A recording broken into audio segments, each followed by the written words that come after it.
Welcome to SR Study. Myself, Soumya Mishra, your guide for English literature and language. So, yesterday we have already discussed the first part of this chapter, that is The Lost Spring, Story and Stories of Childhood. तो आज हम start करने वाले हैं इसका second part, that is I want to drive a car. अब ये कहानी है मुकेश की. ठीक, ये ओम शांति ओम वाला मुकेश नहीं है, ये नॉर्मल एक बच्चा है मुकेश जिसका नाम है. अब इसका सपना क्या है? इसको कार चलाना है. ध्यान रखिएगा, इसको कार चलाना है. कार ओन करने का कोई शौक नहीं है, इसको सिर्फ चलाने का शौक है. अभी थोड़ा सा हम लोग रिकॉल कर लेते हैं. पहला वाला पार्ट हम लोगों ने पढ़ा था ना, तो पहला पार्ट साहेब की कहानी थी जिसका सपना क्या था? एजुकेशन लेना. ठीक है, उसको पढ़ना लिखना था, स्कूल जाना था, ये सब उसके लिए ज्यादा इंपॉर्टेंट था. और यहाँ पे मुकेश के लिए क्या इंपॉर्टेंट है कि वो कार चलाना चाहता है अपनी लाइफ में. एक बार तो वो चाहता ही है कि हम एक कार चलाएं. अब थोड़ा सा इसका मैं ओवरव्यू दे देती हूँ कि ये जो मुकेश है ये एक बैंगल सेलर है. बैंगल सेलर आप लोगों को पता है ना, जो चूड़ियाँ बेचते हैं, चूड़ियाँ बनाते हैं, उसकी पूरी फैमिली ही बैंगल सेलर है. और यहाँ पे अगेन यहाँ पे आपको पावर्टी देखने को मिलेगी कि ये भी बहुत ही गरीब रहता है. यहाँ पे भी स्ट्रगल रहता है सर्वाइवल का. ठीक, दोनों में आपको एक थीम देखने को मिलेगी दोनों ही पार्ट में, इसलिए दोनों को मिला के एक चैप्टर बना हुआ है. तो चलिए और ज़्यादा बेटर अंडरस्टैंडिंग के लिए हम लोग अपना चैप्टर स्टार्ट करते हैं. Introduction to Mukesh and the bangle makers of Firozabad. अब जैसे लास्ट वाले जो पार्ट था, फर्स्ट पार्ट जो था, उसकी सेटिंग क्या थी? सीमापुरी. इसकी सेटिंग क्या है? Firozabad. The narrative shifts to Firozabad where the glass blowing industry is prevalent. Mukesh, a young boy, lives in the city where nearly every family is engaged in hazardous work of making bangles. Hazardous का मतलब होता है dangerous.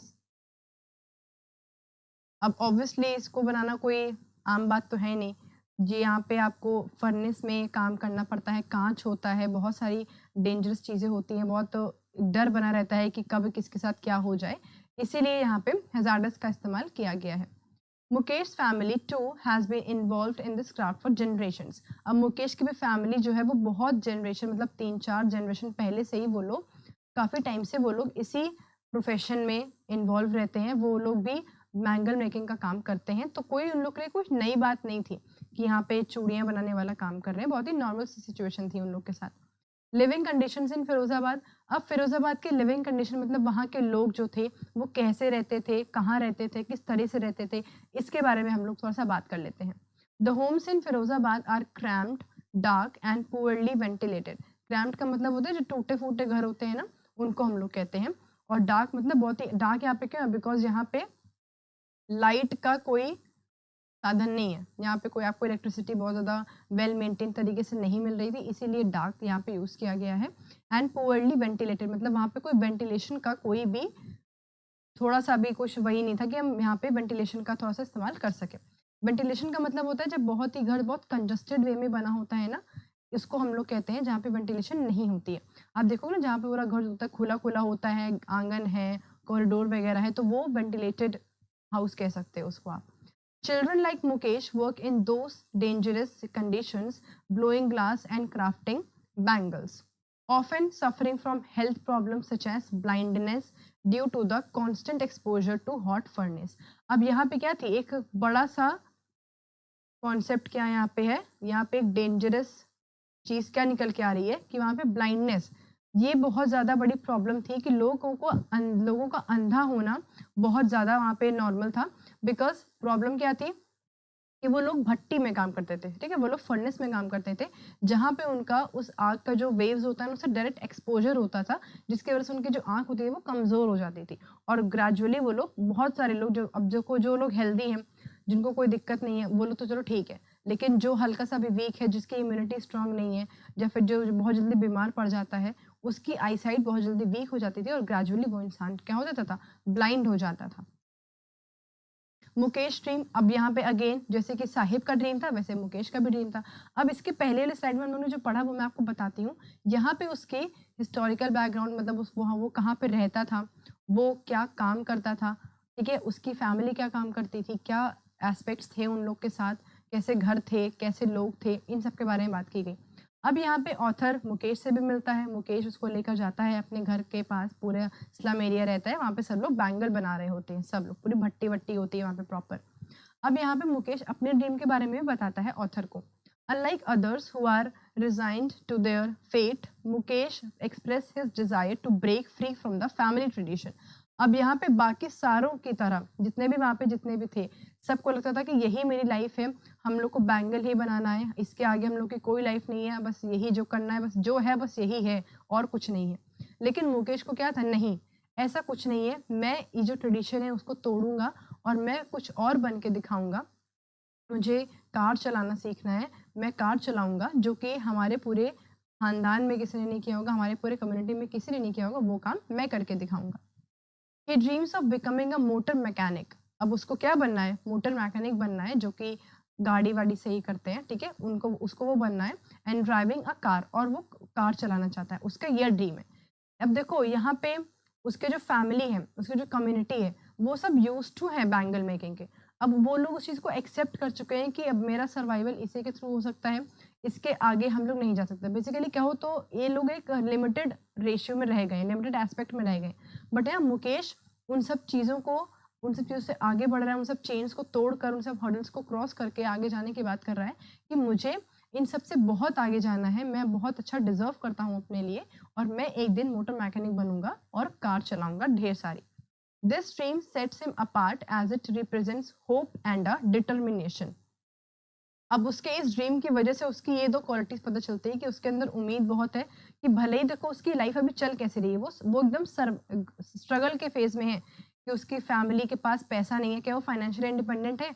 क्या वो motor mechanic किसी के यहाँ जब जाएगा तो क्या बोलेगा, भैया आप तो बैंगल मेकिंग का काम करते हैं, आपका क्या कहते हैं, आई साइट भी वीक हो सकता है, आप फिज़िकली वीक हो सकते हैं, मैं आपको नहीं रखूँगा। कोई भी रीज़न दे सकता है, या फिर वो अपनी गाड़ी क्यों चलाने देगा? उसके पास कोई भी अभी कोई ऑप्शन नहीं, कोई ज़रिया नहीं है कि वो कैसे मोटर मैकेनिक बनेगा, कैसे गाड़ियाँ चलाएगा, कैसे उसको गाड़ियाँ मिलेंगी, कुछ नहीं पता उसको।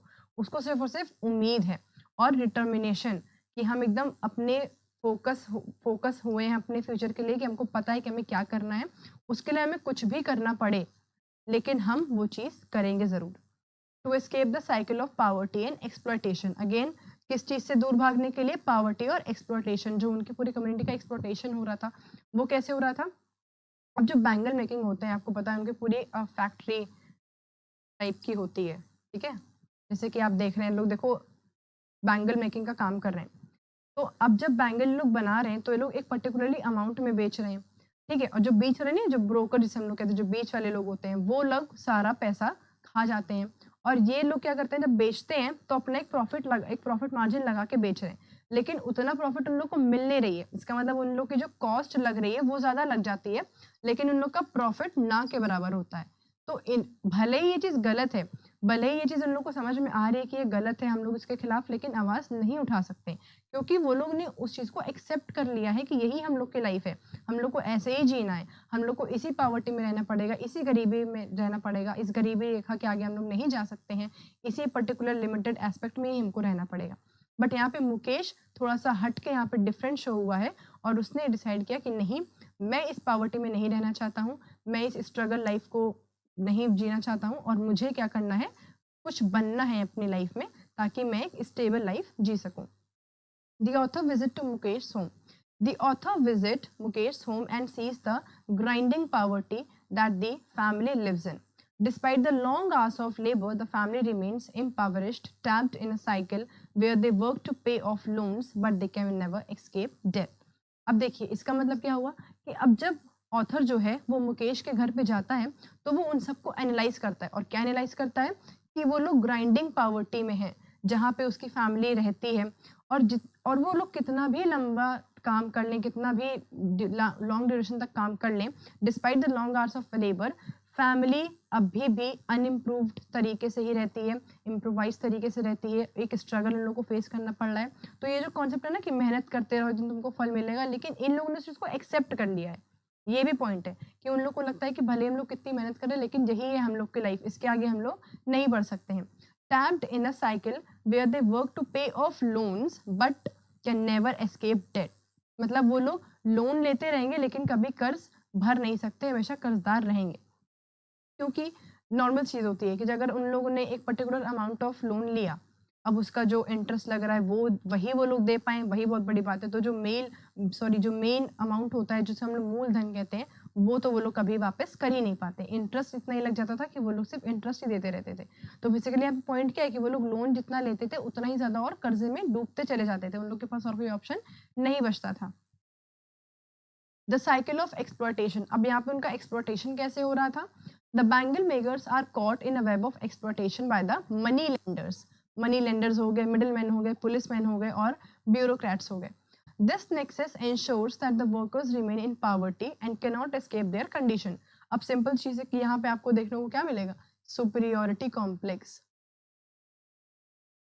कि जो इंसान बड़ा होता है या फिर जो इंसान थोड़ा-सा अपर लेवल पे होगा, वो हमेशा चाहेगा कि मेरे जो नीचे इंसान है, जो जूनियर में है, वो हमेशा मेरे नीचे ही रहे। वो कभी नहीं चाहेगा ना कि नहीं, ये लोग तो बहुत गरीब हैं, ये लोग बैंगल बनाते हैं, तो ये लोग हमसे ऊपर नहीं आने चाहिए, इन लोग को गरीब ही रहने दो ताकि हम लोग अमीर की कैटेगरी में बने रहें। अगर उन लोग को उनका प्रॉफिट मिल रहा होता तो वो लोग पैसा उन लोग के पास, वो लोग फाइनेंशियली इंडिपेंडेंट हो जाते। वो लोग भी कहीं न कहीं मिडल क्लास की कैटेगरी में तो कम से कम आ ही सकते थे। लेकिन यहाँ पे उन लोगों ने क्या किया, जितने भी मिडल मैन हैं, मनी लेंडर्स हैं, जो मनी देते थे, वो लोग क्या करते थे कि जानबूझ के उनके ऊपर ज़्यादा इंटरेस्ट का रेट लगाते थे। ज़्यादा इंटरेस्ट लगाते थे कि नहीं, अगर आपने मुझसे 10,000 रुपए भी लिए तो कम से कम आपको 15 से 20% आपको सिर्फ इंटरेस्ट लगेगा हर महीने का। तो ये एक तरीका होता था ताकि वो लोग गरीब गरीब ही रहे और हम लोग अमीर ही रहें, हमें कोई दिक्कत नहीं होनी चाहिए। ठीक? तो इससे उनका फ़ायदा होता था कि उनको इंटरेस्ट वाला पैसा भी मिल रहा होता था और जो मेन अमाउंट जो उनका मूलधन होता था, वो उन लोग का पूरा वसूल हो जाता था। Even if the workers try to organize or demand better condition, they face intimidation and threats। अब जब जितने भी वर्कर्स थे वो लोग अगर थोड़ा सा कोशिश भी करते थे कि नहीं, ये गलत हो रहा है, हम लोग इसके खिलाफ आवाज़ उठाएंगे, तो उन लोग की आवाज़ को दबा दिया जाता था। कैसे? डरा के, धमका के, इंटिमिडेट करके कि नहीं, हम तुम लोग को मारने की धमकी दिलवा देना कि अगर तुम लोगों ने हम लोगों के खिलाफ आवाज़ उठाई तो तुम्हारे फैमिली मेम्बर्स को मरवा देंगे, ये कर देंगे, वो कर देंगे। अब देखो, जिस इंसान के पास पावर है, एक कॉन्सेप्ट समझो, जिस इंसान के पास पावर है, वो कभी भी धमकियों से डरेगा नहीं। लेकिन जिस इंसान के पास कुछ भी नहीं है, सिर्फ़ और सिर्फ़ सिलेक्टेड चीज़ें हैं कि हाँ, मेरे पास गिनी-चुनी चीज़ें ही हैं, तो उस इंसान के अंदर एक फ़ियर डेवलप होगा। और जिस इंसान के पास पावर है, उसके पास फ़ियर नहीं होगी और अगर फ़ियर है, तो पावर नहीं होगी। तो ये दोनों बहुत ही अलग, बहुत ही ऑपोज़िट कॉन्सेप्ट होते हैं। अगर आपके पास किसी भी पर्टिकुलर चीज़ को लेके देखो, अगर आप किसी भी चीज़ के लिए स्ट्रेंथन फ़ील कर रहे हो कि हाँ, हमें इस चीज़ के ऊपर पूरा भरोसा है, हम इस चीज़ के लिए बहुत ताकतवर महसूस करते हैं, तो आपको उस पर्टिकुलर चीज़ के लिए कभी भी डर नहीं लगेगा। और अगर आपको डर लग रहा है, इसका मतलब आपके पास उस पर्टिकुलर कॉन्सेप्ट के लिए आपके पास स्ट्रेंथ नहीं है। तो same goes with this situation also. जितने भी पावर में बैठे लोग थे, वो लोग यही चाहते थे कि इन लोग को डरा के, धमका के शांत करा दिया जाए, इन लोग की आवाज़ को दबा दिया जाए और ये लोग ऊपर कभी ना उठ पाएँ। जनरेशनल बॉन्डेज का मतलब होता है कि ये सिर्फ़ एक पीढ़ी का नहीं था, ये बहुत ही पिछले जनरेशन से चला आ रहा था, पीढ़ी दर पीढ़ी ये चीज़ कंटिन्यू होती चली जा रही थी और इसीलिए ग्रेजुअली उन लोगों ने धीरे-धीरे करके क्या कर लिया, उसको एक्सेप्ट कर लिया। ठीक है? The story highlights the generational nature of this exploitation. The family in Firozabad, including Mukesh, have been working in the glass blowing industry। जैसे कि हम लोगों ने साहिब में देखा था ना कि वो लोग बहुत टाइम से रैक पैकिंग का काम कर रहे थे, उन लोग की पूरी कम्युनिटी बनी थी, वैसे ही यहाँ पे मुकेश के साथ भी है। मुकेश की फैमिली भी उसमें इंक्लूड थी, उस पूरे जनरेशनल बॉन्डेज में इंक्लूड थी। मुकेश की फैमिली और बहुत सारी ऐसी फैमिली थी जो सब मिला के रहती थी और ये लोग वो काम बहुत टाइम से, मतलब उनकी जनरेशन्स और पीछे चले जाओ, बहुत कुछ जनरेशन पीछे जाओ, तब से ये काम चला आ रहा था। ठीक है? ये कोई अभी उनके लिए बहुत नई-नई चीज़ नहीं थी, इसलिए वो लोग एक्सेप्टेंस उनके अंदर था ये चीज़ के लिए। They are bound by tradition and poverty. अब देखो, इन लोगों ने उसको क्या बोल दिया, इसको ट्रेडिशन का नाम दे दिया कि ये जो उनका स्ट्रगलिंग फेज़ है, जो वो लोग स्ट्रगल कर रहे हैं, वो उनका ट्रेडिशन है कि ये तो फॉलो करना ही करना है।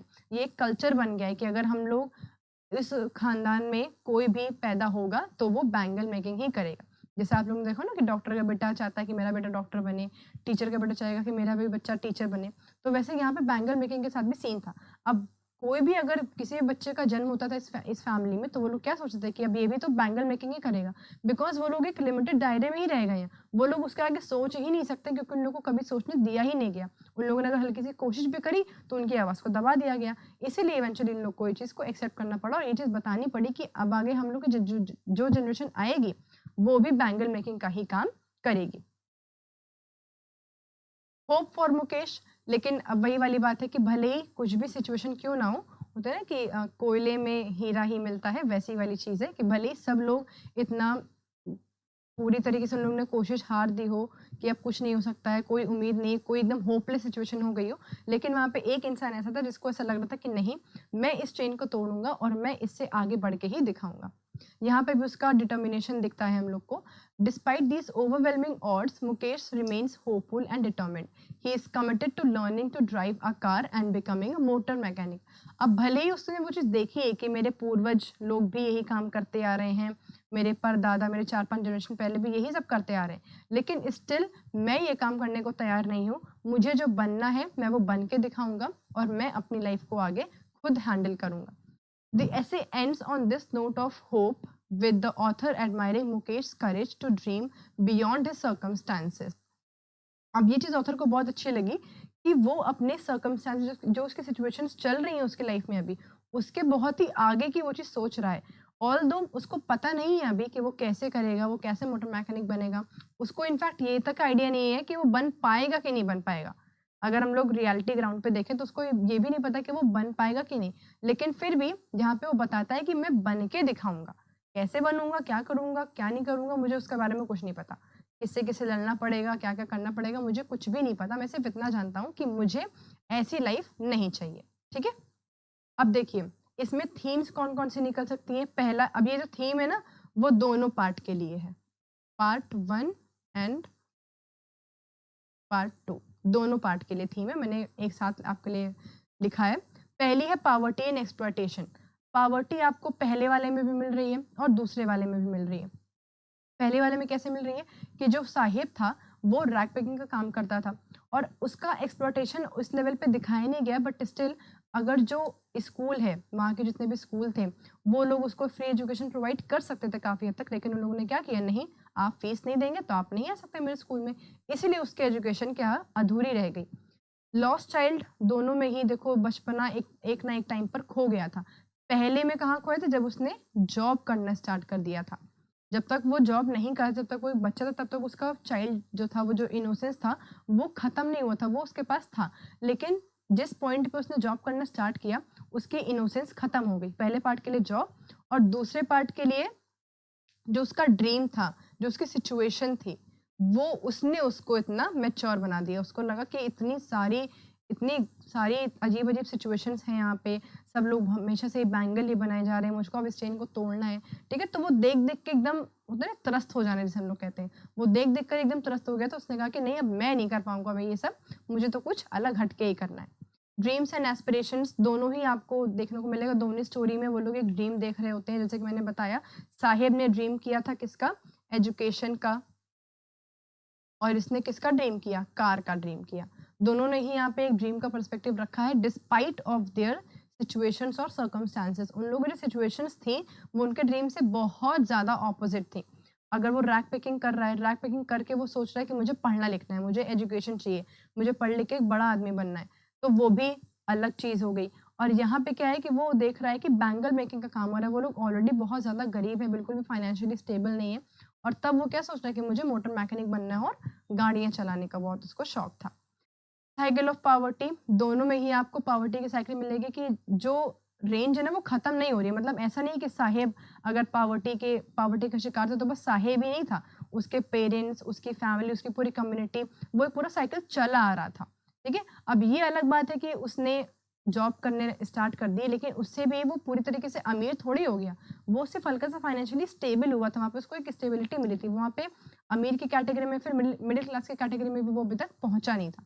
तो ये कुछ बेसिक थीम्स है जो कि आप लोग को दिमाग में रखनी है, और ये आप लोग को पता है, बस आप थीम अगर दिमाग में रखेंगे ना, आंसर राइटिंग करने में बहुत हेल्प करेगी। बिकॉज़ अगर आपको थीम दिमाग में है, तो बना के लिख भी लोगे, बिकॉज़ आपको यहाँ पे पॉवर्टी का मतलब पता है, चाइल्डहुड का मतलब पता है, ड्रीम्स का मतलब पता है, एस्पिरेशन का मतलब पता है। तो इससे आप लोग बना-बना के भी अपने आंसर्स को और ज़्यादा लेंदी बना सकते हैं। तो वापस से एक बार मैं दोनों चैप्टर का हल्का-सा, बहुत ही छोटा-सा, बेसिक सा आपको क्रक्स बता देती हूँ। सबसे पहले वाले पार्ट में साहिब की कहानी है, जिसको एजुकेशन परस्यू करनी है और वो रैग पिकिंग का काम करता है। ऑथर यहाँ पे दोनों से मिल रहा है, दोनों का अलग-अलग एनालिसिस कर रहा है, अलग-अलग पर्सपेक्टिव भी दे रहा है। तो पहले वाले में साहिब, रैक पिकिंग, जो मैंने कीवर्ड्स आप लोगों को बताए हैं, साहिब, रैक पिकिंग और एजुकेशन, ये तीनों याद रखिएगा। और पार्ट 2 में मुकेश, जिसका ड्रीम क्या है, कार चलाना, और वो क्या करता है, बैंगल मेकिंग का काम करता है। बस ये 6 वर्ड हैं, ये 6 वर्ड आपके मेन हैं इतने पूरे बड़े चैप्टर के। 2 पार्ट है, लेकिन अगर आपको बस ये 6 वर्ड भी दिमाग में कीवर्ड में रख लिया आप लोगों ने, तो आपको आंसर लिखने में कोई दिक्कत नहीं होगी फॉर श्योर। ठीक, तो बस आज के लिए इतना ही, हम लोग इस वीडियो को यहाँ पे एंड करते हैं। तो आई होप कि आपको ये वीडियो बहुत पसंद आई होगी। कमेंट सेक्शन में कमेंट करके ज़रूर बताइएगा कैसी लगी। चैनल को लाइक करिएगा, सब्सक्राइब करिएगा। Thank you so much.